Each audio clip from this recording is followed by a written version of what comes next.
And the Yellow Jackets will send Corey Robertson back deep, standing at his 5-yard line. He will be the lone deep man for the Yellow Jackets as we get ready for the Cable One kickoff. Jared Buck will be the kicker of record tonight for the Greenville Lions, and he has the ball teed at the south 40-yard line, right to left. Greenville kicking to Denison, and here we go.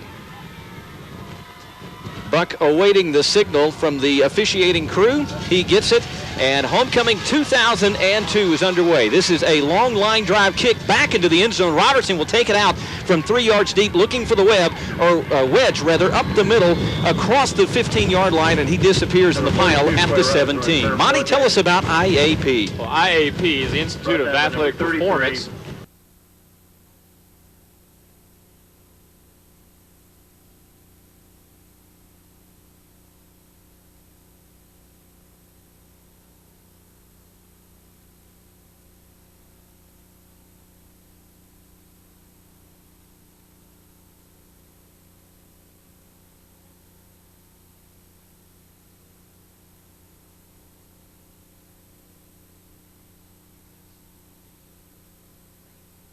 This is Will Crawley getting the start tonight as the Yellow Jackets quarterback, Scooter Means, will be in motion. A toss left side to Robertson, trying to get to the corner. He's got the 20 and out to the 25-yard line before he's finally brought down. On the stop for Greenville is Adrian Lewis. Well, the key to that play was the quarterback, Crawley, made a great block about the 18-yard line, which sprung Robertson for another 2 or 3 yards. So the quarterback out hustling and doing a great job. Check that. That was actually, I believe, Mario Polk as the fullback for the Yellow Jackets as Crawley looks to the near sideline for the play call. Checking into the ball game for the Jackets, Howard Jackson, and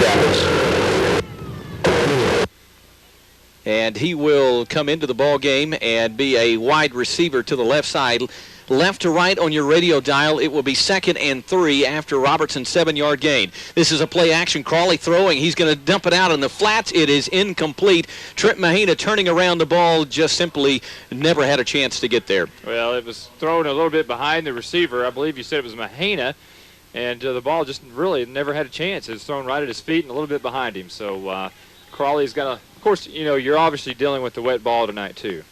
Well, that was an issue that surfaced last week, and Crawley obviously not having his best night last Friday night against Sulphur Springs with a damp ball. This is 3rd and 3 from the 24. Robertson on the carry, flag on the play. Robertson has the first down, but there is a penalty marker lying at the line of scrimmage. Let's check now with our Bratcher Funeral Home sideline reporter, Mr. Jason Smith. Jason, what's the call? Well, the way the Jackets are celebrating, it does look like it's against Greenville. Maybe an illegal shift or an illegal substitution down here. As the one of the linesmen actually here had given me a message for Monte Walker to make sure you take care of the officials. The guy that just that is placing the ball knows Monte pretty well, I guess. I think that's Tony McLean down there. He was our center on our area championship team back in Howard. 1989. So I was just fixing to ask, did he call number 45 an awful lot when he threw the hanky somewhere down the line? Yeah, Tony's one of the nicest guys out there. I'm glad to see he's out on the field and still enjoying the game of football. 1st and 10 for the Jackets after the penalty. 30-yard line is where they'll spot the football, and this a deep handoff. Robertson heads into the pile and is met at the line of scrimmage and taken to the turf. 3 Greenville Lions take him down, including for Greenville, one of their defensive linemen, Michael Carter. Actually, a linebacker, Michael Carter. You talked a lot about a lot of the fullbacks coming in and named off about 3 of them. Another one that's also going to be playing fullback quite a bit is Josh Vaughn, and we'll get to talk about Josh here in just one moment. Coach Brown had some nice things to say about him. Speaking of Josh Vaughn, he's the fullback, gets the toss, heading to the left side, rolled it back inside, nice hole up the middle, and on 2nd and 10, Josh Vaughn is going to turn that into 3rd down and short, so the sophomore 7 yards on that carry. Well, Coach Brown was talking to, I believe, Jason Smith about Josh Vaughn and telling Jason that if this kid doesn't really watch out, he may be one of the best players that's ever came through Denison. That says a lot because there have been some standout athletes coming through this place in the recent years, and if Vaughn's in that category, there's a lot left out there for him. Well, you can see that he has talent written all over him. I formation, look for Denison receivers either side. Robertson on 3rd and 3, the deep handoff. Gets to the 40, still rumbling, and he lowers the shoulder, plows his way across the 45. More than enough for the first down. Give the Jackets another fresh set of downs and give number 42 a lot of credit. He laid a mean pop on a couple of Greenville defenders. Well, he did, and he also made a nice move on the inside on that 9-yard run, and he actually made 2 guys miss, just made a nice cut.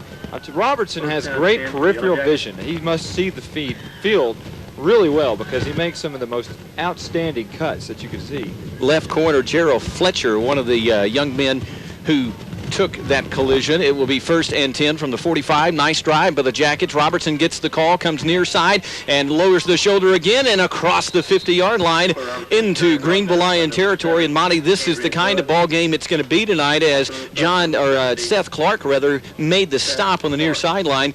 It's going to be a patient, grind-it-out type of game, I'm afraid, for both teams. Yeah, and Denison going back to the old toss-sweep method, as they've been running the to the right side, the near side. Of course, Denison going left to right on the radio dial. So running Robertson on that toss sweep a lot so far, probably 4 times already. Mahana and Christian Brown checking into the ball game. Mahana with 1 touchdown reception and Christian Brown with 2, as it will be 2nd down and about 4.5 to go. This is going to be a deep handoff. Robertson plows his way up the middle. 1st down, Denison, as C-Rob Jr. gets to the 42-yard line. You know, we've talked about Denison having 2 teams that have showed up so far this season. One can play with just about anybody, and the other might get beat by Bells. Well, you know, we talked an awful lot coming home. Last week's loss, very frustrating, because I think in our minds we thought Denison might be the better team. Yeah, and I don't mean any disrespect to Bells. They're obviously just a younger and smaller classification, but I'm just trying to make the point that Denison sometimes shows up really good and sometimes shows up not so good. Robertson showing up to the 40, lowers the shoulder again and down to the 35. So this drive all about 42, and so far a developing trend.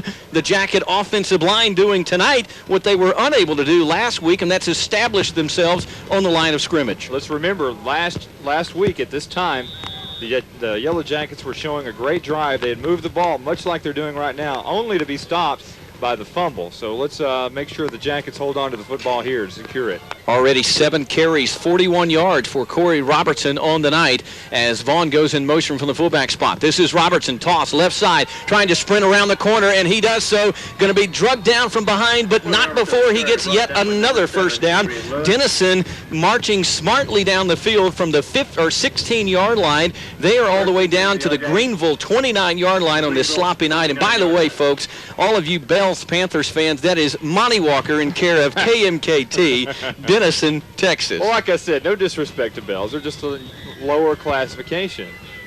But this is already a 10-play drive, and it's already taken over 4 minutes off the clock. Denison looking very well. This is probably the most sharp that we've seen Denison's offense all year long. Crawley quickly to the line, 2 tight set. This is a toss. Josh Vaughn heading right, nearly tackled, stumbles forward to the 26-yard line. So a short gain by the sophomore fullback, but he was actually hit behind the line of scrimmage, stepped out of that tackle, and picked up 2 yards. So 2nd and 8 upcoming for the Jackets. 7:08 to go in the first quarter. No score in homecoming 2002, but the Jackets on the move. Speaking of smaller classifications, I'd love to be at that game tonight down in Pilot Point.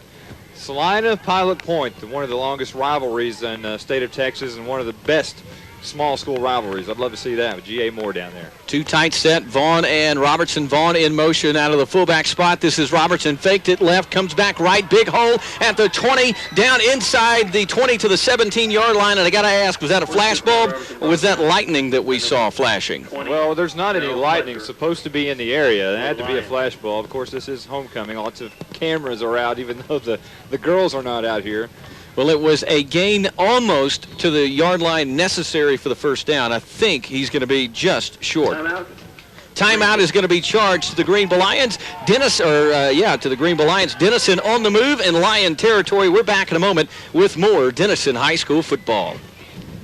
Denison in the red zone for the first time tonight, and the Jackets an amazing 20 touchdowns and 2 field goals in 23 trips. in the red zone. Let's see if that trend can continue. This is Vaughn, left toss. He's up the middle, bursting up the middle. A flag laying at the 19 as Vaughn goes down at the 9. And let's check down with Jason Smith. Jason, that's lying on the line of scrimmage, and that's usually not good news. Normally it's not, but they are calling offsides against Greenville, and Tony with that flag whipped out on the field. All right. And that's why I was going down to you. The last time the flag fell, we went to you, and it was offsides against Greenville, and the charm works again. Denison has a 1st and goal. Well, they're going to accept the penalty, so that's going to make it first. Excuse me. They're going to decline the penalty, accept the 8-yard run. There we go, and that will bring up 2nd and short. The ball resting on the 10-yard line. So the penalty is declined. It is 2nd and only 2 to go.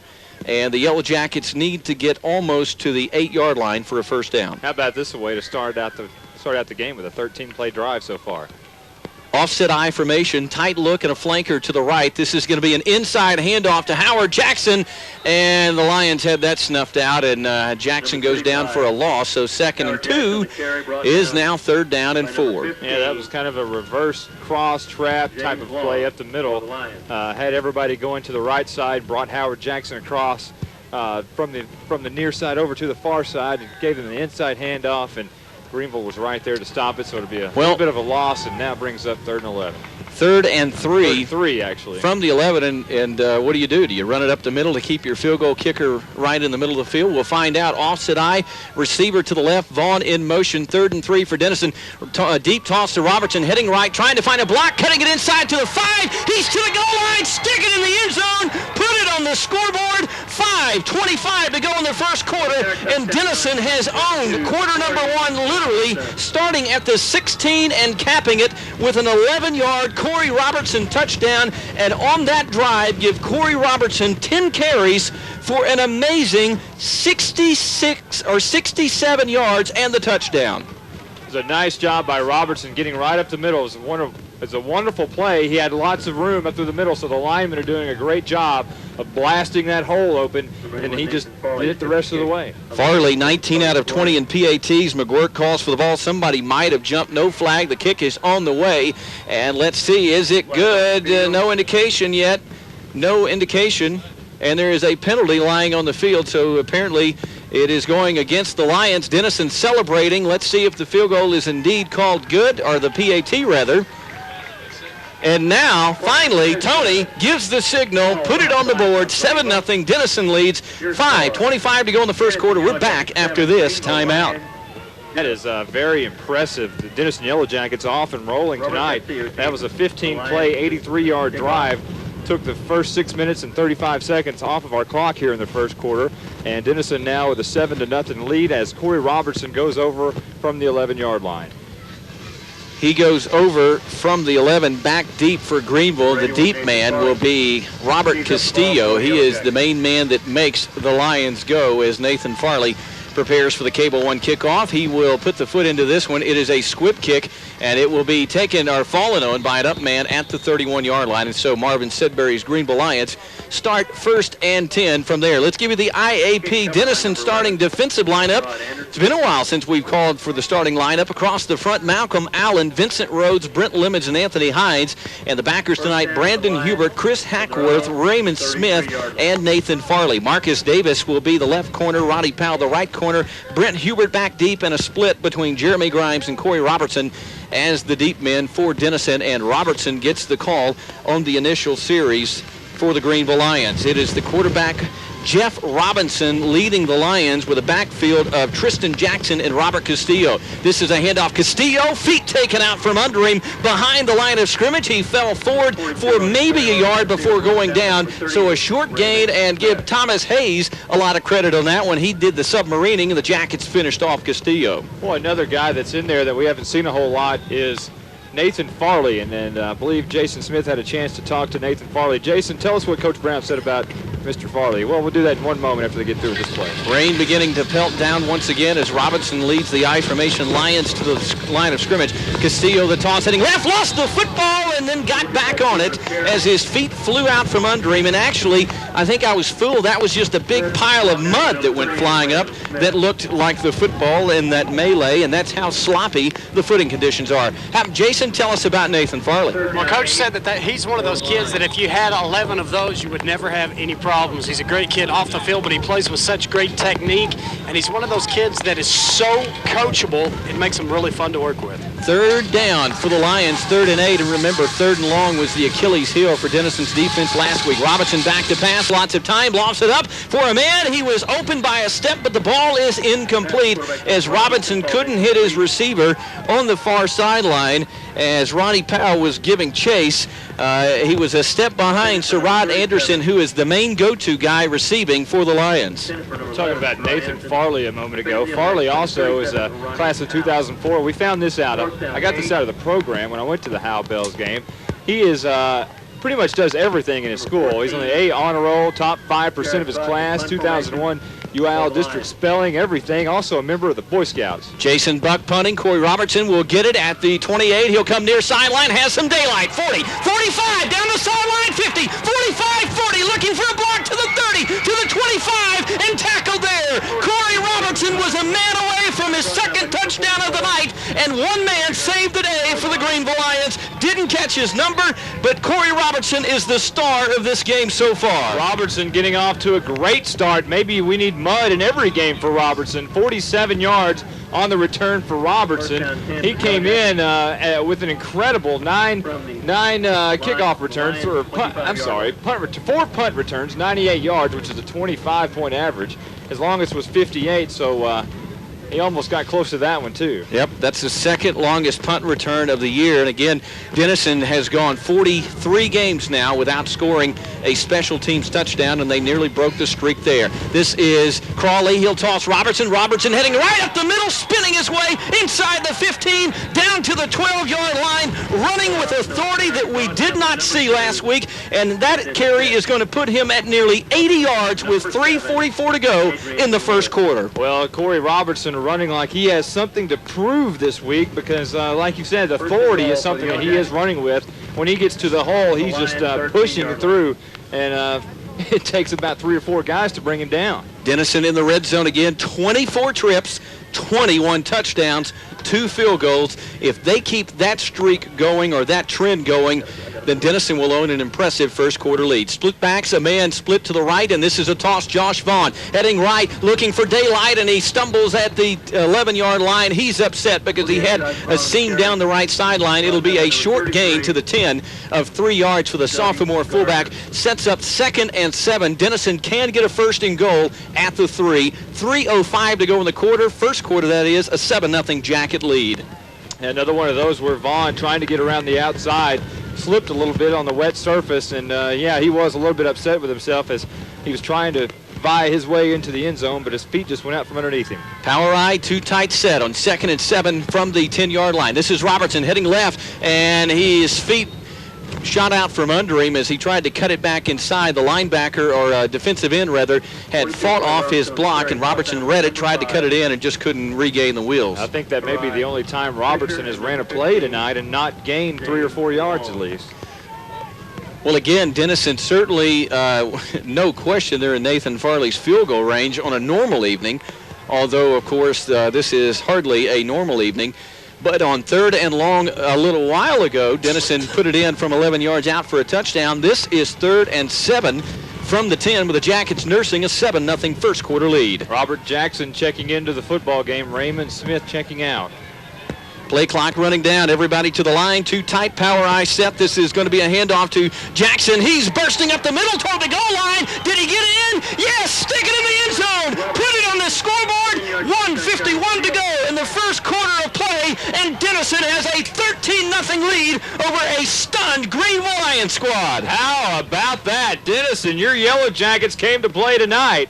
That was Robert Jackson, who came back to the ball, or back into play last week after the dislocated elbow. That was a 10-yard touchdown run for the senior running back and Robert Jackson's first touchdown of the year. McGuirk calls for the ball. Farley, 21 out of 20, or 20 of 21 rather. Can he make it 21 1 out of 22, and he can't because the ball never got on the tee cleanly, and that's going to be a factor all night long. No good on the PAT, but with 1:51 to go in quarter number 1, the Yellow Jackets lead the stunned Greenville Lions 13-0 from Monte Stadium. We're back after this timeout. Go right back to a commercial. They're going for 2. That's Robertson. He's in.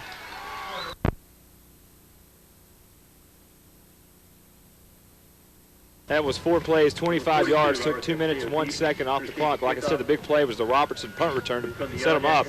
But it was Robert Jackson that took him over from the 10-yard line. And with the 2-point conversion by Robertson, we now have 15-0. Denison in the lead. 1:51 left to go in the first quarter here at a soapy and soggy Monte Stadium. How about this? 19 offensive plays in the first quarter for Denison, 108 yards of offense, 3 plays, and 2 yards of total offense for the Greenville Lions, and it's reflected on the scoreboard as Nathan Farley boots the Cable One kickoff. It's another squib kick, bobbled by the up man, but he will fall on it at the 33-yard line. $1:48 to go in the quarter number 1, and ladies and gentlemen, you are not dreaming. 15-0 is the score. The Jackets in the lead. Corey Robertson closing in on 100 yards rushing in quarter number 1 on the worst field of the year so far. Yeah, and that 2-point conversion may turn out to be very costly for Greenville, as that's one thing that these games like this can come down to that 1 point making the game for you. Well, this is a handoff to the fullback for the Lions, and he's going to pick up 7 yards on the carry. Tristan Jackson, we've called his name before. Remember, he was a freshman 2 years ago, and actually, I believe, had playing time then in that wild one at here at Monte Stadium, and then also last year as a sophomore he played. And we've actually been calling Robert Castillo's name and Tristan Jackson's name for some time. It was a 7-yard carry for Castillo, the fullback. It will be Jackson, the lone man in the backfield. Deep handoff, heading right, hit at the line, and guess who? That is going to be the Yellow Jackets. I was about to call Josh Vaughn's name, but it was actually Malcolm Allen who fought his block off, strung it down the line, and made the tackle. Malcolm Allen's played a great defensive end all year long. A lot of these guys, play great technique. That can overcome a lot of size and speed. If you play great technique, you can do some things up there that a lot of people can't. Well, the rain beginning to pelt down once again. It's not heavy, certainly nothing like we have seen earlier in the day, but it is coming down. The wind, as you can hear in the crowd mic, is making its presence felt. Good crowd, however, for the Yellow Jackets here at Monte Stadium. An I formation, 2 receivers set, and this is going to be great penetration by the Jacket front 4 as the fullback Tristan Jackson nowhere to go. His feet shot out from under him on 3rd and short. It will be 4th and 4. It was Ryan Freeland, actually, that was in there, and it will be punting time again for Jason Buck, it looks like. And Anthony Hines was right there as well. The punting team is coming on. I'm telling you what, the Denison Yellow Jackets playing great football on both sides of the ball tonight. Well, we talked about it would be maybe which team showed up, and so far the very good team showed up. Buck is going to boot this one. Robertson will backpedal, watch the ball hit behind him, bounce toward the end zone and into the end zone, and Denison will start 1st and 10 from the 20-yard line. That is the final play of the first period. It has been all Denison. 15-0. The Jackets lead as we head to quarter number 2. Don't go anywhere. Homecoming 2002 comes back after this Yellow Jacket timeout. We're back in Monte Stadium. First play of the second quarter. This is a toss to Corey Robertson, and he picks up where he left off in a dominating first quarter. Not as many yards on that carry, but he still picked up 3 yards when it looked like there was not much. And Monte, about the only thing I can say after quarter number 1 is wow. Yeah, that was probably the most impressive quarter that we have seen here in doing Denison Yellow Jacket football in the past 4 years. That may be the most impressive quarter, I know it is, that I've seen here. Only, if my memory serves me correct, only the second time this season the Jackets have scored on their opening drive, and actually Denison scoring on all 2 possessions. This is 2nd and 7. Robertson on the toss, looks for a big hole. 30, 35, 40. This is a foot race to the 50, 45, 40, and Corey Robertson hauled down from behind at the 33-yard line. It was a wet field that kept him from going the distance as somebody on that gaping hole that a Mack truck could have driven through. That was an amazing hole. And Robertson just blasting right through there. 43-yard run, Kevin Farr tells me what a nice run down there he was going to be. I thought he was going to actually break it and be able to go to the end zone, but Greenville has some speedy players that tracked him down at the 33. They do have some speed in the defensive backfield, and that is all that saved them from a 21-0 deficit, because Robertson was literally gone. Only caught from behind on a sloppy field saved him from a lengthy touchdown. Josh Vaughn getting the carry up the middle. He rumbles out of one tackle and gets across the 30. I am very impressed with two things right now. I'm impressed, first of all, with the running of the Denison offense. 14 carries for Corey Robertson. He has a touchdown and a two-point conversion. I'm equally impressed with the defensive line's performance so far by the Jackets. The line of scrimmage just dominating by the Yellow Jackets, both sides of the ball. 2nd down and 6 to go from the 29 of Greenville. Denison has played virtually the entire night on the Lions side. This is Vaughn. He gets the toss heading left, slipped as he tried to cut back and went into the arms of a Greenville defensive lineman. That was Seth Clark on the stop, and it'll be 3rd and long, but we may have an injured Jacket. I think Vaughn may be down a little bit. He did slip, and I think he might have caught a helmet on the shin. It looks like he's kind of holding his calf or his shin. That may be what has happened. Hopefully it's not a knee, but of course we don't have any idea, and we're not going to speculate. Well, 4 for 4 on 3rd down conversions tonight for the Jackets. If they get this one, they are really steamrolling. It is 3rd and 6 from the 29. Robertson, the lone man in the backfield. He gets the toss heading right. Crawley trying to get a block in the corner, but the Lions, they had 42's number spied out, and they stop him for no gain, maybe even a loss of 1 on the play. That sets up 4th and 7. Well, the Jackets now moving right to left on the radio dial, and of course they're running that toss sweep again. That's probably, we've talked about this, it's probably the 6th or 7th time that they've just basically tossed the ball to Robertson and told him to run towards the sidelines, and I think after a while Greenville's going to finally sniff that out. Looks like they may have. Well, and that's why it's going to be so important to have that bruising fullback like Josh Vaughn in the game, because he certainly can make Greenville play a little more honest on the running game. They have to guard the inside stuff as well as the outside stuff. 4th and 7. The Jackets call it 4-down territory. They'll go for it. Crawley, play fake, pressure in his face. He's going to throw. He throws it down. It was nearly a great throw. There's no flag. It was nearly a great catch is what I was trying to say at the 10-yard line. I believe that was Mahana. And in fact it was, but there was contact at the 9-yard line, no flag. Let's check down with our Bratcher Funeral Home man. He was standing right there. Jason, the officials don't throw the hanky. Should they have done it? No, I think it was just very, very tight, good coverage played by the Greenville secondary. That was the ball that hit Mahana in his hands, and one that on a normal night he would have had. Well, there was plenty of pressure from behind, and somebody got the paw in there as the ball arrived. So Mahana had a tough job to catch a wet football with coverage all over him. And the Jackets, for the first time tonight, misfire offensively and turn it over on downs at the 30. The Lions, one back in the backfield. This is going to be a deep handoff, flag on the play. Castillo coming near side, and his feet taken out from under him on the near corner for the Yellow Jackets. And guess who? Mr. Linebacker and kicker himself, Nathan Farley. But hold everything. There's a penalty marker at the 29. We'll have to check this out, but once again, Nathan Farley playing great technique over there. Makes the open field tackle, brings it down to the 35, but it is illegal procedure, and that will move against Greenville. So Greenville coming out firing blanks all night as they're not able to get anything going with 8:58 here to go before halftime.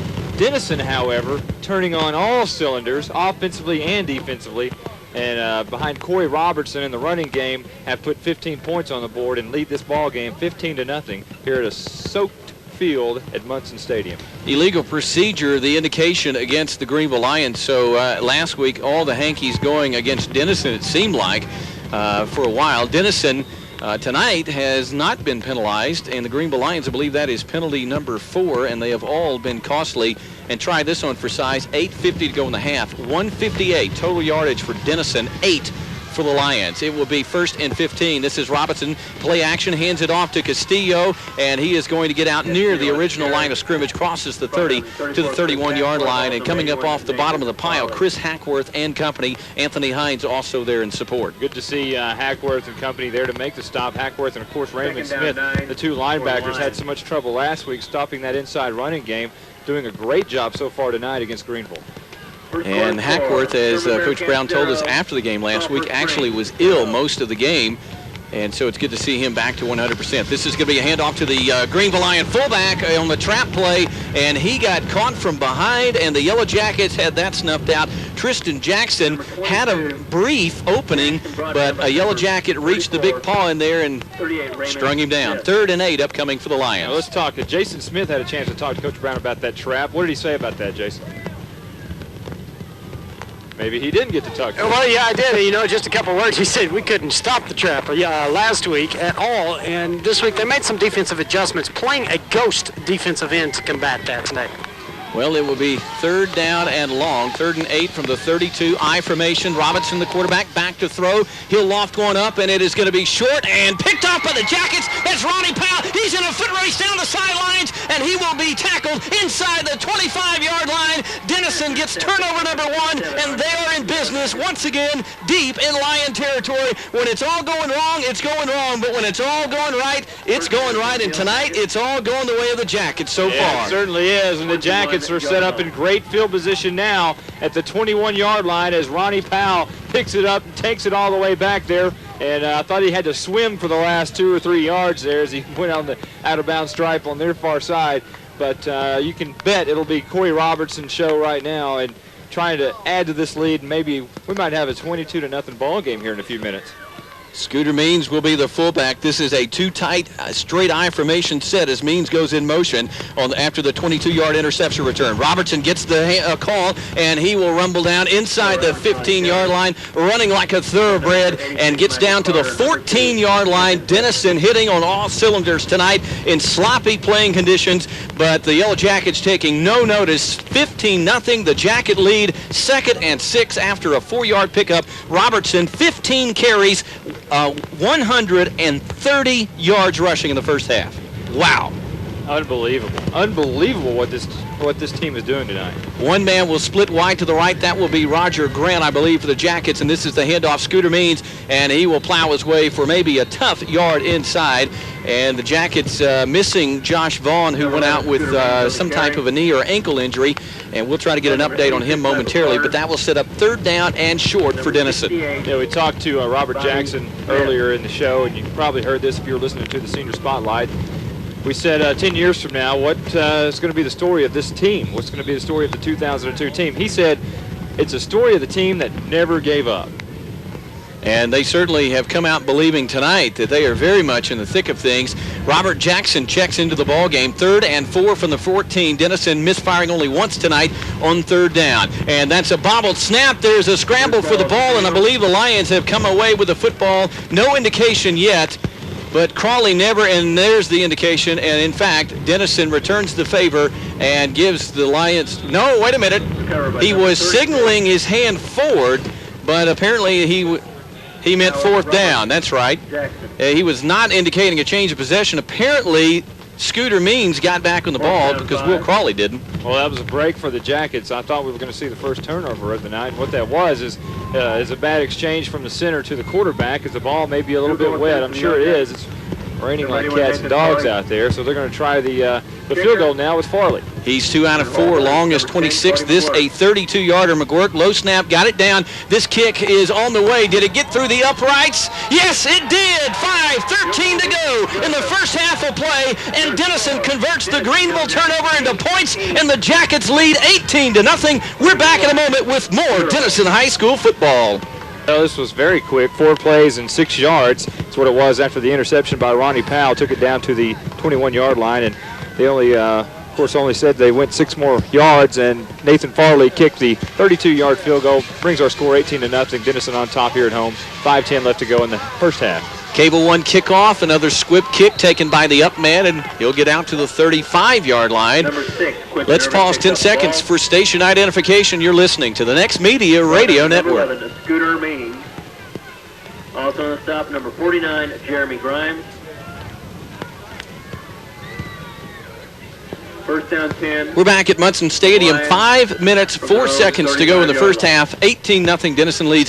Farley with a great job, and we'll have to continue this thought after the Greenville Lion play, but he did a great job, Monte, of maintaining his concentration on a low snap and a difficult hold by McGuirk. We'll come back to it. This is Robinson handing it off to the fullback on the trap. Nowhere to go for the Lion fullback, Tristan Jackson. He's wrapped up and brought to the turf. You were a kicker in high school, Monte. Farley, when you see the ball fumbling around on the ground in front of the tee and the holder scrambling to get a hold of it, it's pretty tough to maintain your concentration and make your kick. Well, you can't even think about that, though, and especially in these conditions. This is not the greatest conditions to be kicking anyway, and but you got to have all the confidence in the world in your holder, and apparently he does with McGuirk there. And it was a nice job by McGuirk to get it down, and he's only got one thing to look at, and that's the ball and the tee. This is a handoff to the tailback. Look out, he's got room to run. Ronnie Powell loses him at the 40, a foot race. The Lions are going to be on the board at the 15, the 10, the 5, and it's a Greenville Lion touchdown as Robert Castillo shows why he has 881 yards rushing coming in.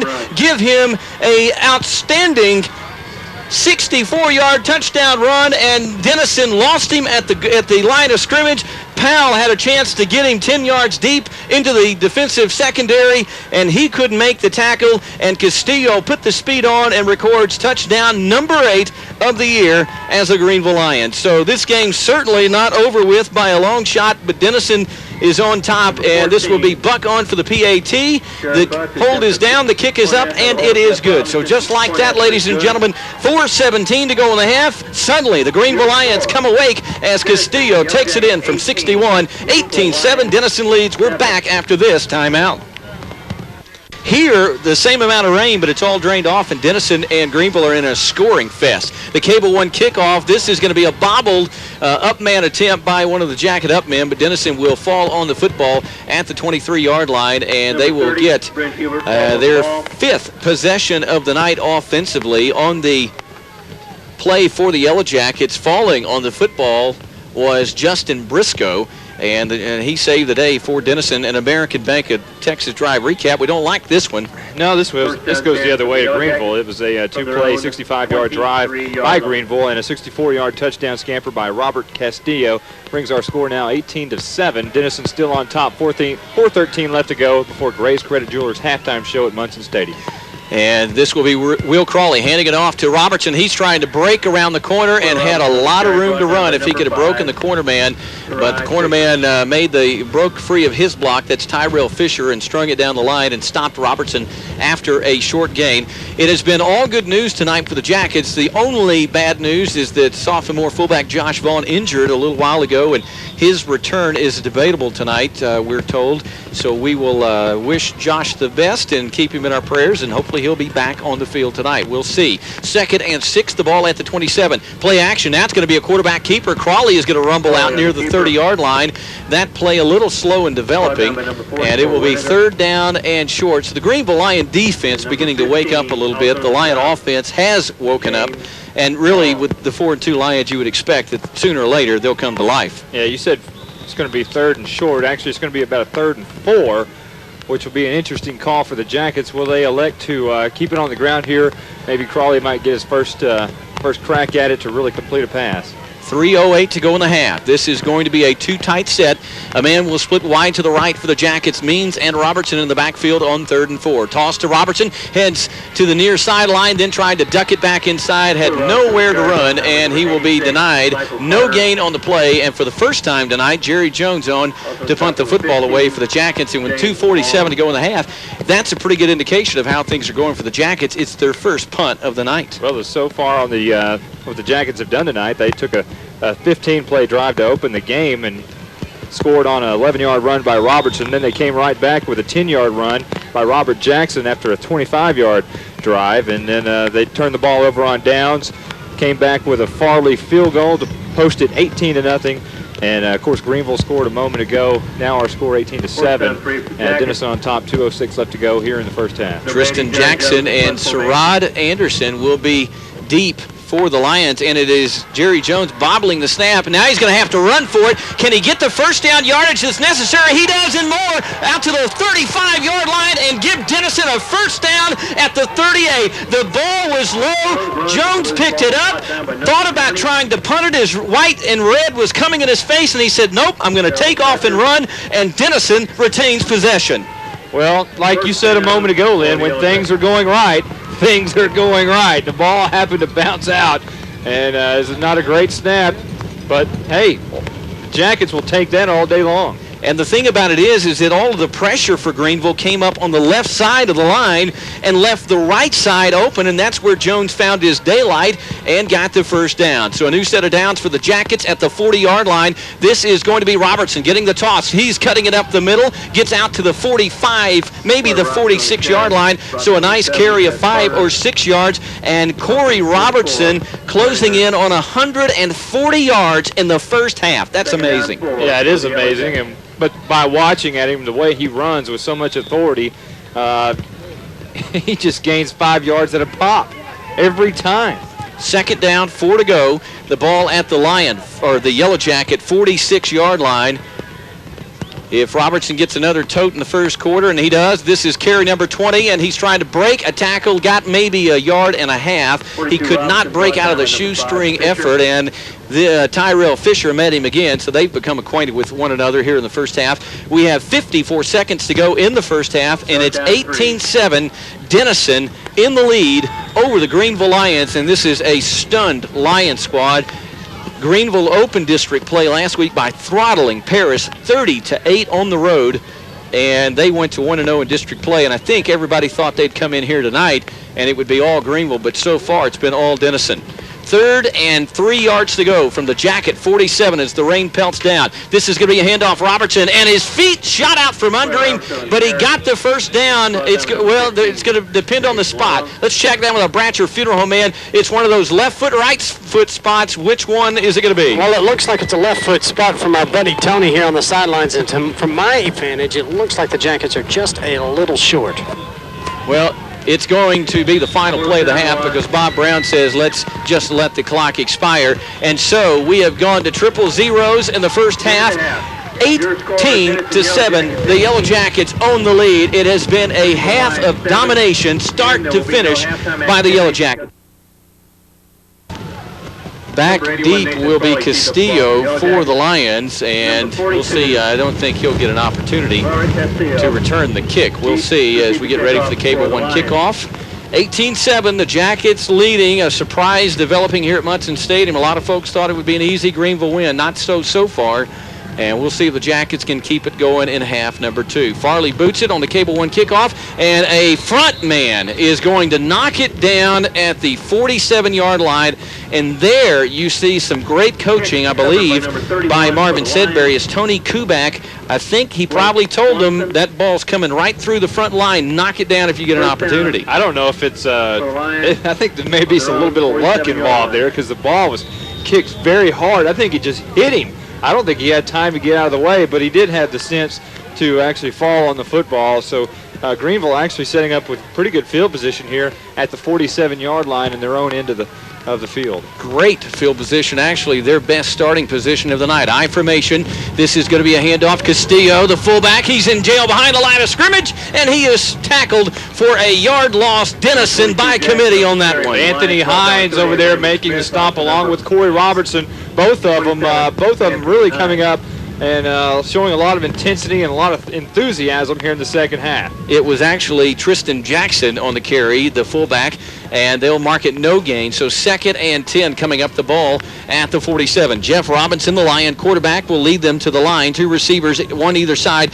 Deep handoff, Castillo running ahead and sandwiched between 2 Jackets as he crossed into Denison territory. He goes down at the 49, and it is another 3rd and long. And last week, Denison had no answers for the Wildcats of Sulphur Springs on 3rd and long, but tonight, Monte, Denison has held Greenville to 1 out of 3. Yeah. 0 for 3, rather. Nice job so far. I went down and had a chance to talk to my old buddy, Tony McClain, the line judge over here, old Hal Bulldog. We played together on those championship teams, and he said, man, games like tonight with the rain just makes me wish I had the pads on again. 3rd down and about 5 to go. Robinson deep handoff to Castillo. His feet taken out from under him. He dove for the marker, but he is going to come up short, and Nathan Farley is the man that kept Castillo from getting the first down. Well, another great job by Farley. He's really stepped up and really played outstanding here since he's been in the football game for the past 2 weeks. And it will be Howard Jackson.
Yard line. Castillo and Jackson in the backfield, a man in motion behind Jeff Robinson as the Lions get new life. This is going to be Castillo on the handoff. He is heading up the middle, trying to head left, and Farley is going to grab him around the ankles and hold on for dear life. He's tackled for a yard loss. What, does Farley think he's Bill Bates all of a sudden? He's out there making every play?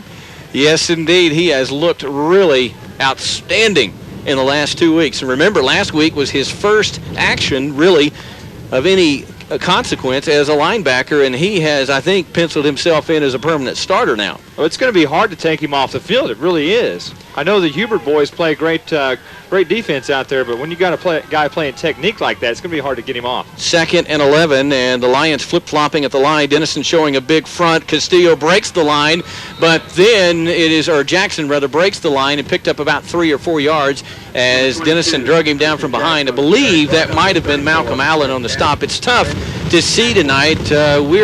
Has Hackworth on the stop, I'm told. 3rd and 7 coming up. We've got fog in the press box tonight because we're trying to keep the water off the equipment. It's a tough night for everybody. Yeah, not only fog, we got raindrops, stagnant raindrops just all over the window, so we've got to kind of try to see in between those. And no windshield wiper. 3rd down and 7, 1 out of 4 for the Lions tonight. Actually, 0 out of 4 for the Lions in 3rd down conversions. Robinson, he's going to run the option down the sidelines. He'll cut it up. He's met short of the first down. Hello. Somebody introduced himself, and that's Corey Robertson. Yeah, Robinson meet Robertson for Denison, and Corey, C-Rob, too, really laid it on him at the 33-yard line, rather. Well, let's see if Marvin Sedbury thinks this is 4-down territory, and I'm pretty sure he will, down 18-7. It'll be 4th down and about 3 yards, maybe 3.5 to go for the Lions. And this is a big defensive play for the Yellow Jackets. You talked about the first series setting the tone. Denison stopped the Lions, gave them new life with a penalty. Here's an opportunity to atone for the mistake at the 33 of Denison. Timeout will be called by the Lions. We'll join them. 7:58 to go in the 3rd. 18-7. The Denison Yellow Jackets in the lead. A crucial 4th down play upcoming. Back in a moment. The rain pelting down. 4th and 3. 3 yards average per play in the half for the Greenville Lions. We'll see if Denison can stop that average. Robertson deep handoff Castillo. He's got the first down and more as he crosses the 30-yard line. He needed to get to the 30. He got to the 28. You knew at some point Greenville would kind of finally wake up a little bit. And I'm sure Sedbury made some great speeches to them at halftime and got them a little fired up. And they show like they've woken up a bit as they're trying to move the football a little bit down there. Well, let's hope that costly substitution penalty does not come back to haunt the Jackets as they have an 18-7 lead. They had stopped the Lions and had gotten the ball on a punt inside their 20-yard line, but a hanky gave Greenville new life. This is Robinson, deep handoff Castillo. He's met at the line of scrimmage and falls forward for perhaps a half yard, and there was a host of Yellow Jackets waiting on him, including Chris Hackworth. Hackworth playing an outstanding What a great football game name. tonight. Hackworth, isn't that great? I mean, you're a linebacker, you know, Hackworth. I mean, Yeah. that's just a... It's almost as good as Boz. Hey, can you get the lights for us over here, Lynn? Yeah, you know, the OU Sooner plate right there, and congratulations to the OU Sooners. They dominated the Texas Longhorns in the second half and deserved to win that football game, and good luck to the Sooners, and may they go on and run the table and win the national championship. I hope all of you at home are recording this. This is Jeff Robinson, gives it to Castillo. It's a draw play. Castillo eludes one tackler. He'll turn it up, gets inside the 20 down near the 16-yard line. That's enough for another first down, and, well, that penalty, Monte, is proving costly for the Yellow Jackets so far. Let's check down with our Bratcher Funeral Home man. Jason, momentum is a big, big thing in a game like this. Is it still on the Yellow Jacket sideline? Well, I think it's still on the Yellow Jacket sideline. Some of the players have gotten quieter than they were earlier, but the coaches are still admonishing the players to stay in the game, to keep yelling and keep making a lot of noise, because with this weather, anything can happen. Yeah, it would be a great opportunity for the Jacket D to come away with another turnover. You know, the bad news is if they score, it's only a 4-point lead if they get the PAT. Well, they've still got a ways to go to get in the end zone, averaging about 3 to 4 yards per play. They're at the 16, 1st and 10. And this is going to be a handoff inside to Tristan Jackson, and he is going to break one tackle and elude another Yellow Jacket before the third one can bring him down. And let's talk about Tristan Jackson. He is a very diminutive young man, about 5'6", and probably no more than 145, 150 pounds. He kind of gets lost in the shuffle down there. Yeah, he does. They've got a lot of backs that they throw at you. That Castillo kid's a real nice-looking fullback and tailback. They've got a lot of guys back there with speed. Greenville always seems to have a scat-back type running back. Well, for the first time tonight, the rain has stopped falling, just a light mist. And the Lions facing 2nd and 6 from the 16. This is going to be Jackson once again, and he is in trouble behind the line of scrimmage, and the Jackets are going to corner him. He goes down at the line of scrimmage. 3rd and long upcoming. What a great job of swarming to the football by all the Denison Yellow Jackets. Nathan Farley there, Malcolm Allen there. A lot of the guys playing technique, forcing the ball carrier back inside, and when he ran back inside, there were 5 Yellow Jackets waiting to just pounce on him. This is probably not going to be a game for the faint of heart. We're at 5:21 to go in the third quarter, 18-7. The Yellow Jackets hanging on to the lead they built in the first half, and the Lions facing 3rd down and 9 from the 15-yard line, from the Jacket 15. Jeff Robinson to the line, Jackson and Castillo behind him, a man in motion. Denison showing a blitz, and this is Robinson giving it to Castillo. He slipped, and he's going to go down for a big loss, and it will not be a big run that time. He was met by the Yellow Jackets, Vincent Rhodes and Raymond Smith, and was slung to the turf. It's a 4-yard loss, 4th down and 14 coming up for the Lions. The Jackets really doing a nice job, maintaining the momentum there. That's a big swing, and that was a big drive. We talked about it earlier, that this first possession by Greenville would be huge, and now they've got a big decision here whether to kick the field goal. On 4th down here in the rain-soaked atmosphere, they'll probably go ahead and go for it. They are, in fact, going for it. This will be a 3-receiver set. Jackson and Castillo in the backfield behind Robinson. Tight end in motion. 4th down and 14. Robinson back to pass. Throws over the middle. What a great play! Corey Robertson, or check that. Marcus Davis saves a touchdown, and the Jacket defense holds on 4th and 14. Davis got the mid-end and knocked it away. Yeah, Davis was running step for step with the wide receiver. Got his left hand up on the football just enough to make the concentration kind of lapse a little bit for the wide receiver, but the ball was tipped, and a great play by Davis, and that turns the ball over on downs to the Yellow Jackets. They'll take over at the 20-yard line, needing 80 yards to score with 4:15 left to go here in the third quarter. Greenville held the ball for 8 minutes and didn't get any points. Means and Robertson in the backfield on 1st and 10 from the 20. Robertson burrows up the middle to the 25 or maybe the 24-yard line as Denison gets the ball for the first time in the second half. We've got 4:05 to go in the third, 18-7. And when I said that Marcus Davis saved the touchdown, folks, he did, in fact, save the touchdown. If he doesn't knock the ball away, Sherrard Anderson is in the end zone, and we've got a 4-point ball game with 3:50 to play. Clock winding, and the Yellow Jackets have it. It'll be 2nd and between 6 and 7 yards needed for the first. Means and Robertson in the backfield, a receiver to the near side. This a handoff Means, and he stumbles and rumbles, lost the football. There's a scramble for it. I think the Jackets got on it. And they do, in fact. The ball popped free as Means was tackled after a 3-yard gain, but Denison retains possession, faces 3rd and 4. Let's pause 10 seconds for station identification. You're listening to the Next Media Radio Network.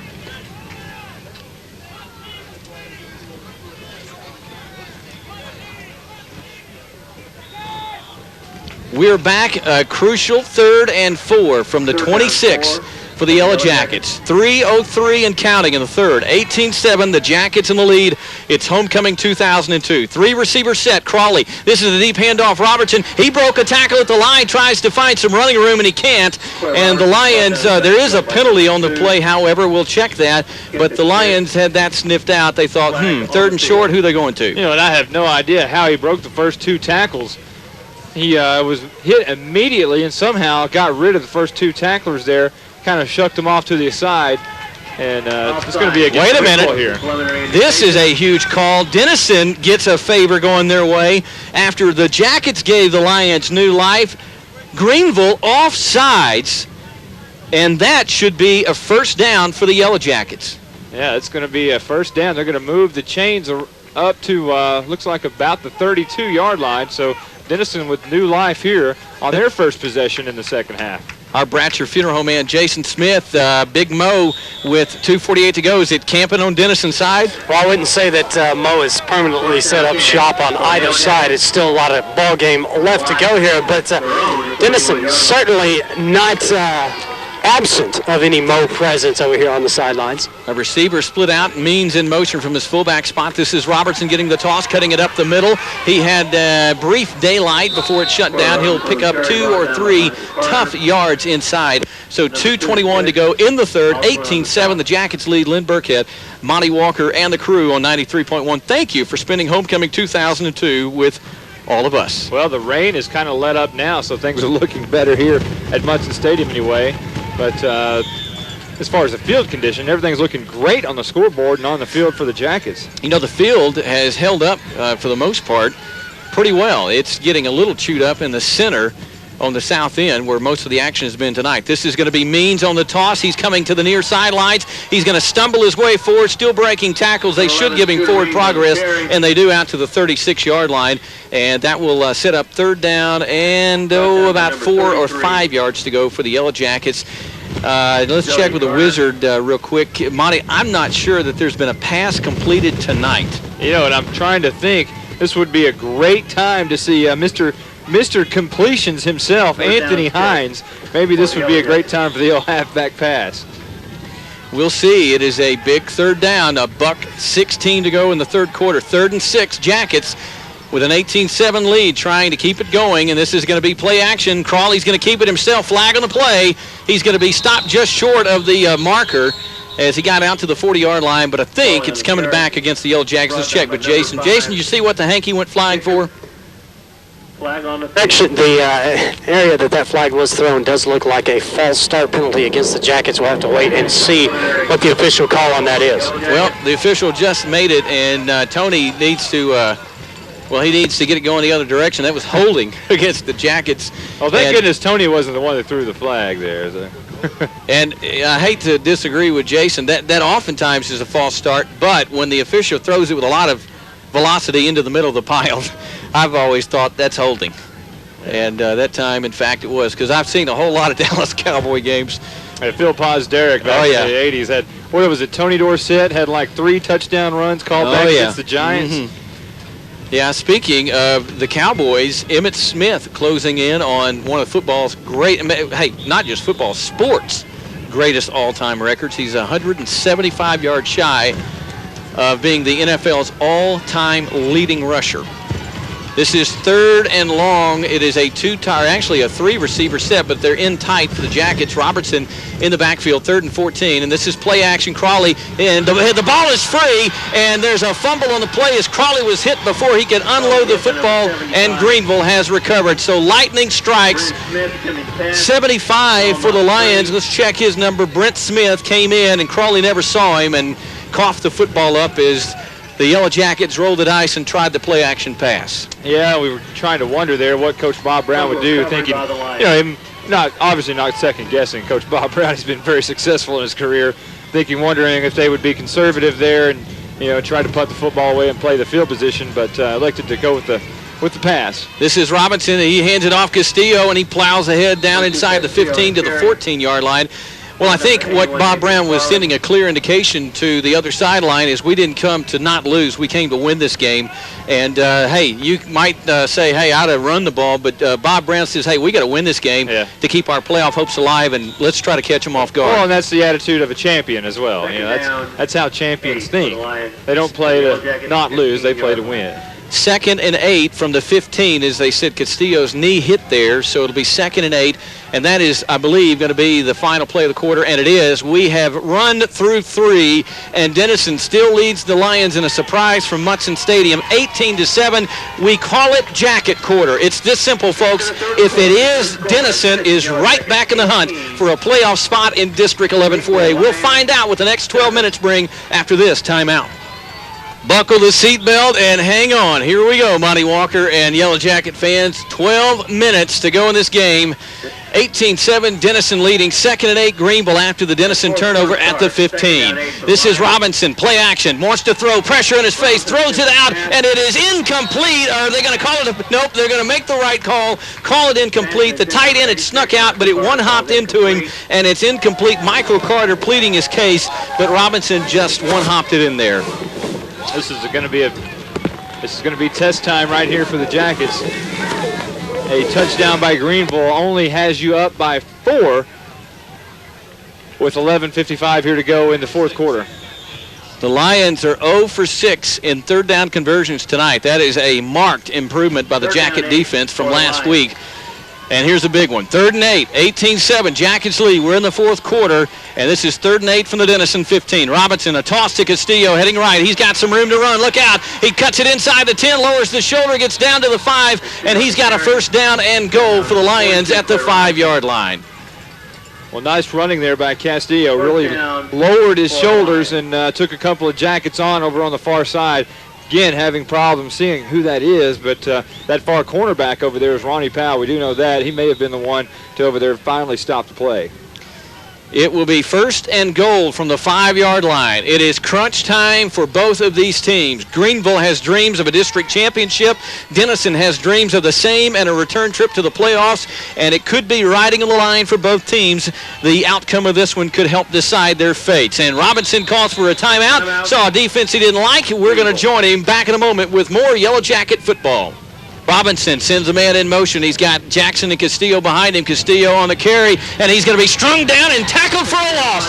Great pursuit down the line of scrimmage by the Yellow Jackets, and the man that made the stop, I believe, was Chris Hackworth and Nathan Farley right there as well. Well, Hackworth, again, playing a monster game for the Jackets tonight. A little misdirection type of play there where they were kind of going to try to run the pitch and maybe run the inside trap, and they ran around the far side. Hackworth was right there to make the stop. Great play by the Jackets, looking strong on defense. 10:57 left to go.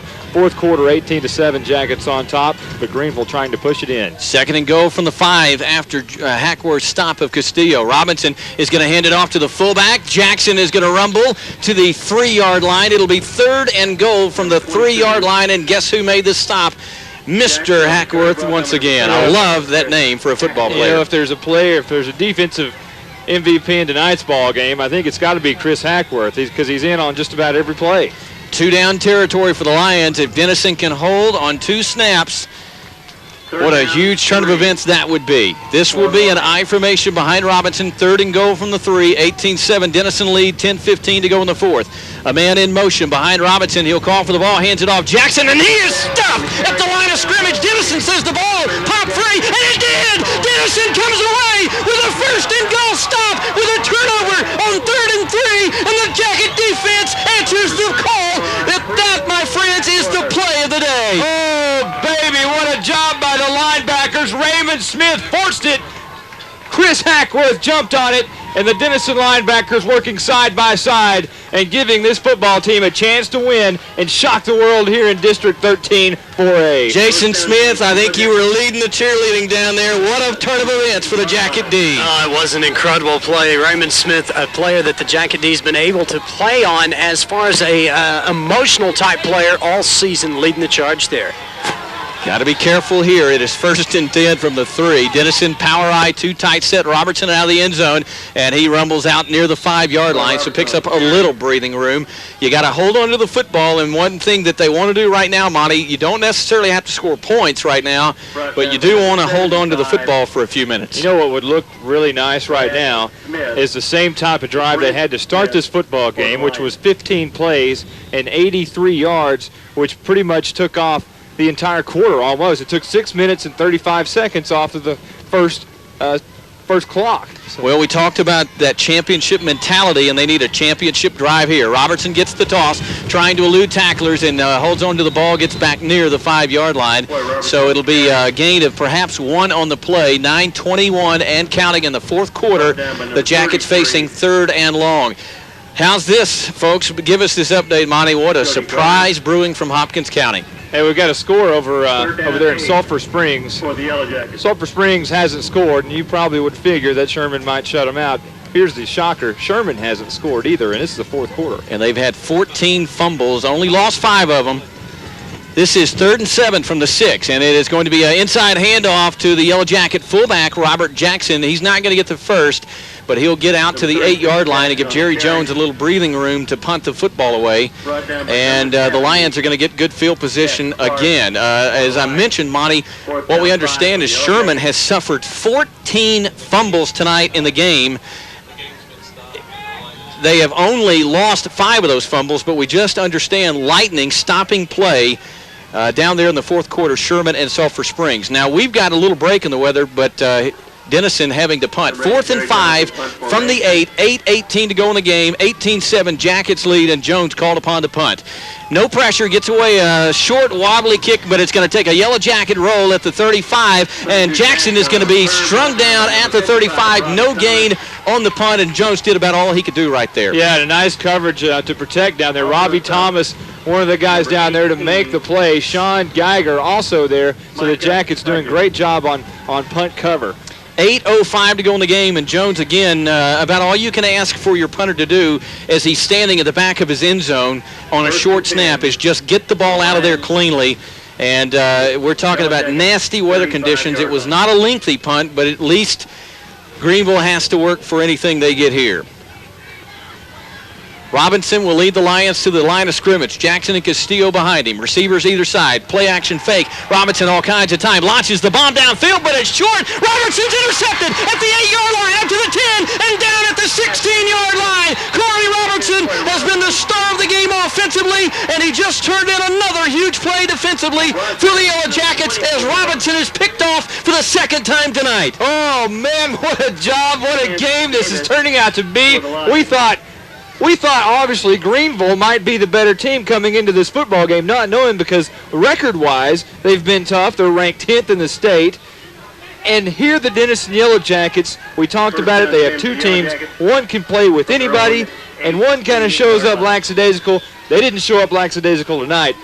They are really taking it to the Greenville Lions. I believe that is the 4th turnover of the night for Marvin Sedberry's Greenville Lions, as Robertson will turn around and do the offensive duty now. This is Crawley handing it off to Robertson, and he is rumbling out to the 20, gets to the 21 before he stopped, and the clock will roll. 7:46 and cranking. 18-7. The Jackets turn the Lions away again. It is 2nd and 8 from the 20. And Monte, one score I noticed, Greenville lost to Terrell earlier in the year in week 3, 31-7. That's almost an identical score to what the Yellow Jackets lost to Terrell. And I thought, maybe these 2 teams basically the same. Right now, the Jackets say, nope, we're better. No, I've got to give we need to give the Jim McClure State Farm trivia question here momentarily. We'll do that after this next play. 2nd and 8.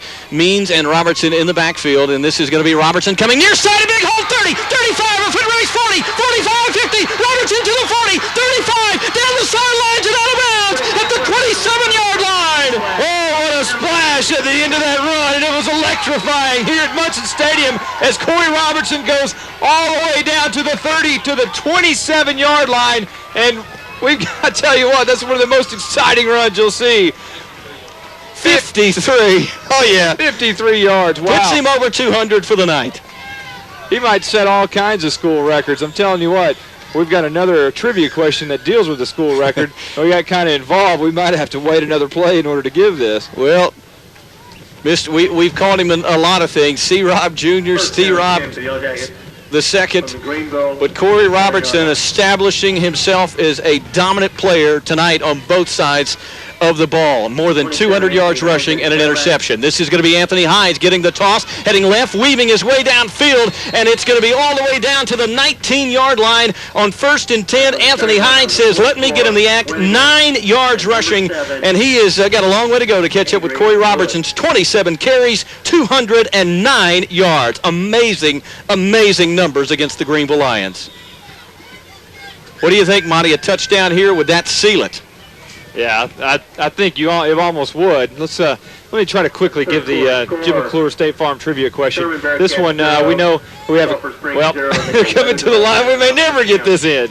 It is a power eye, too tight set for the Jackets. Crawley's going to turn, hands it off to Hines again, met at the line, but I think he's got enough for the first. He still surges forward, and he's going to be down inside the 15 to the 14. Give the Jackets a 1st and 10 there. Let's get that trivia question in. Okay, here we've got a situation. Michael Jordan, you can't do it. You're not going to do it. We've got a situation here where we've got a player on this team tied for a school record. He has 30 kickoff returns in his career.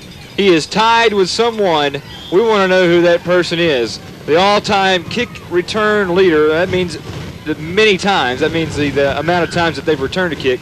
The winner goes to Cotton Patch with dinner for two. Call 465-6200.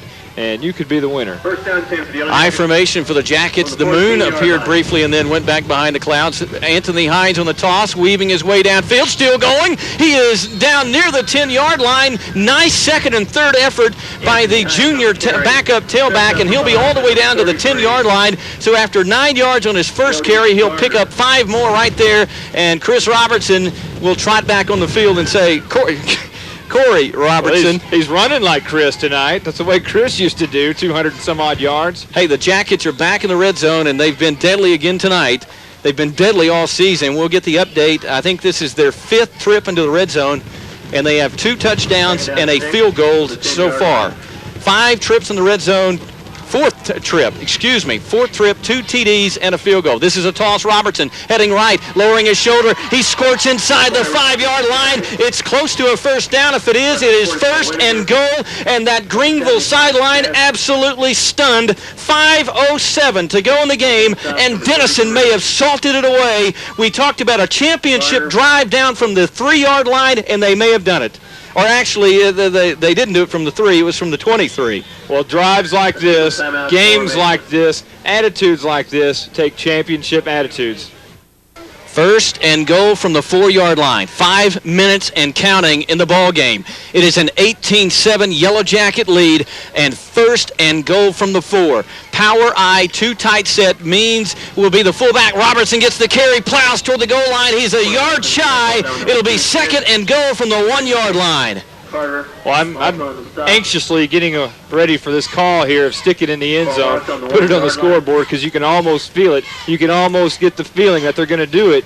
It's just one of those things where those kids have so much energy and so much momentum driving down now inside 5 minutes with 4:29 left to go in this football game. Hey, and congratulations to the 300 or 400 Denison faithful, the fans in the stands here. Lightning to the south, boys, but 2nd and goal from the 1. Let's get a little lightning from C-Rob. Gets the carry. He's to the goal line. Did he get in? Stick it in the end zone. Put it on the scoreboard. 4:13 to go in this football game, and the Yellow Jackets lead 24-7. Oh, man, that's just what the Denison Yellow Jackets have been doing all night long, running C-Rob right through the middle, running it on toss sweeps. This time he ran right up the gut, busted through, and he's like Emmitt Smith used to be in his heyday. When he scores touchdowns, he's hardly ever even touched.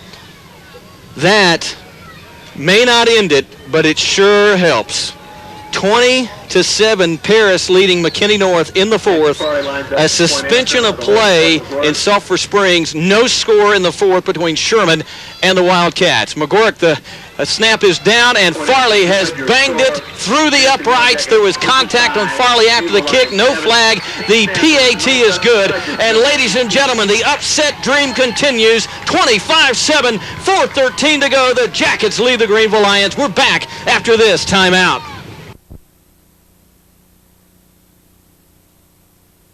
Another squib kick. Castillo has to wait on it at the 15. Now he'll come up the field, breaks free, still going. Look out, there you go. And he'll finally be drugged down at the 40-yard line. Let's see who made the tackle there for the Yellow Jackets. That is going to be a very happy young man for the Denison Yellow Jackets. Brandon Hubert got in the act and saved Castillo from making a big gain. Let's set the stage, and we'll give you the American Bank of Texas drive recap right after this. 4:02 to go, folks. 25-7, Denison in the lead. Monte will give you that all-important drive recap on what could have been a playoff type of, or playoff clinching type of drive. Robinson back to pass, throws it out. It is incomplete, overthrew the tight end, and it's probably a pretty good thing because C-Rob, too, was laying the sights on it. I thought he was going to pick that off again. Let's do the American Bank of Texas scoring drive recap. That one, 7 plays, 82 yards for the Yellow Jackets. It's a 4-yard touchdown for C-Rob, too. That's Corey Robertson. And now the Denison Yellow Jackets in an upset fashion lead 25-7 with 3:57 left to go at Munson Stadium in this football game. And Bob Sullins, New Sherman fans over there, hey, the Yellow Jackets aren't done yet.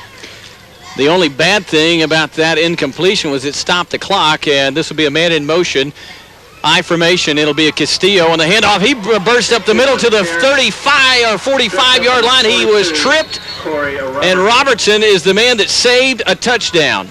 Vincent Rhodes hustling back also, but Robertson has been the man on the spot all night long. And the one thing you can't do here, Monte, is give up a quick score because then you start working on that onside kick stuff. Yeah, we also need to do the, we don't have a winner yet for the Jim McClure State Farm Trivia question, and we'll work on that. Castillo and Jackson behind Robinson. A new set of downs, 1st and 10 from the Jacket 42. This is a deep handoff on the draw to Castillo. He is met in the backfield and tackled for a 1-yard loss. Real quickly, let's get that trivia question in. Yeah, we want the person that Robert Jackson is tied with for the most kick returns in school history. And I'll give you a hint. He played in 1981 and set the record in 82. So those 2 seasons were when this was when the record was actually first set. 2nd and 12. It was a loss of 2. 3:07 to go in the game. The Lions trying to climb back in it. A man in motion. Jackson and Castillo behind Robinson. He'll call for the ball. Back to pass. He is rolling to the right. Vincent Rhodes coming. Hits him as he throws. It is incomplete. And give Vincent Rhodes a lot of credit as he chased Robinson backwards and made him unload the football. It was almost like they were trying to set up a screen pass as the quarterback was floating backwards and kept floating and trying to draw Rhodes to him. And but didn't have any play once that play was set up and just simply threw it out of bounds. Now, if you have an answer for that trivia question, here's the number, 465-6200. First person to call will win dinner for 2 at the Cotton Patch. And we also want to make an announcement here that Chris Trotter just gave to me, the principal. Homecoming Queens Court presentation, 10 o'clock tonight, Eisenhower Auditorium. Man in motion. This is 3rd and 12 from the 44. Toss Castillo coming left side, and he's met. And that was, who is that? That was Vincent Rhodes again, and he met Castillo, drove him to the turf. 4th and long, and perhaps the ball game will be decided if Denison holds on this play. Yeah, let's check down with our Bratcher Funeral Home sideline guy, Jason Smith. Jason, everybody's got to be happy over there. Every single person on this sideline and the players on the field as well going, man, you know, this is a lot more fun when we're up like this. It's a lot more fun winning than it is losing. I believe the Lions have exhausted their timeout supply. They got one more, and let's see who burns a timeout here. We'll take it with them. 2:21 to go in the game. 25-7, a crucial 4th down for the Lions. Upcoming Jacket football back after this timeout.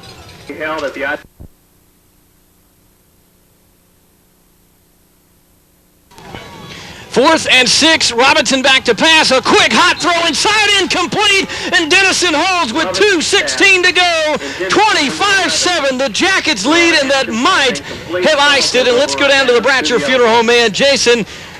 Curiously enough, the Jackets not really celebrating a whole lot. They have the championship mentality on. Oh, yeah, that's for sure. And they've seen games turn around in a hurry against them as well. On that last play, Raymond Smith was able to just get a hand on that ball and deflect the direction of it just a tad bit.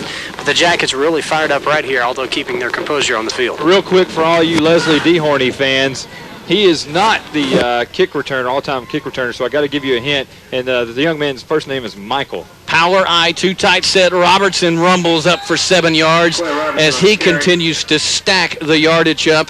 287 yards of total offense before that carry. Now make it 294, and all of it, Monte Walker, on the ground. There has not been a pass completed by either quarterback tonight. Well, and we really didn't expect to see any kind of a passing game coming into this football game tonight with the weather conditions the way they are, the field conditions. You know, I have to give it to the crew here at Monte Stadium. The field still, after all this rain and mud, still looks relatively beautiful as they painted it all up, but you can tell it's taking a beating out there. Corey Robertson, 2nd and 2, weaves forward, and second effort gets the first. C-Rob has been unbelievable tonight, and that is going to do it, I believe. That's a new set of downs with 1:32 to go in the ball game. And you know what? I was just looking. Lanny Pettit, I believe this is the first time that he's ever coached against Marvin Sedberry in any capacity, because they were always on the same sideline together under Coach Marty Criswell, and he is going to get the win over his former compadre. 300 yards rushing, Monty, tonight for the Jackets, and it'll be 18 times in a row. Denison, when they rush for 200, they're almost unstoppable. Well, it's unbelievable the way the running game was working tonight. This is not Dallas Spruce. This is the number 10 ranked team in the state, Greenville. Robertson is going to be met and dropped for a loss, so now Denison drops below 300 yards as he lost about 2 on that carry.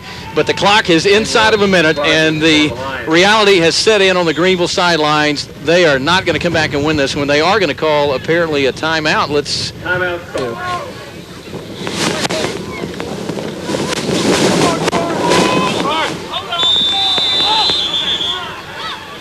Robertson on the carry as we come back to play. Clock winding, 46. No gain for C-Rob, but it's in the books. Denison is going to upset Greenville tonight. Well, Jim Dandy, we have a winner with our Jim McClure State Farm Trivia question. We wanted the person who's tied with Robert Jackson for the most kickoff returns in school history. Jim Daniel was the winner. That's a new name. We haven't heard from him so far, but congratulations to him, because he knew that Michael Wilson is currently tied with Mr. Robert Jackson, and one more will actually put him ahead of Michael Wilson.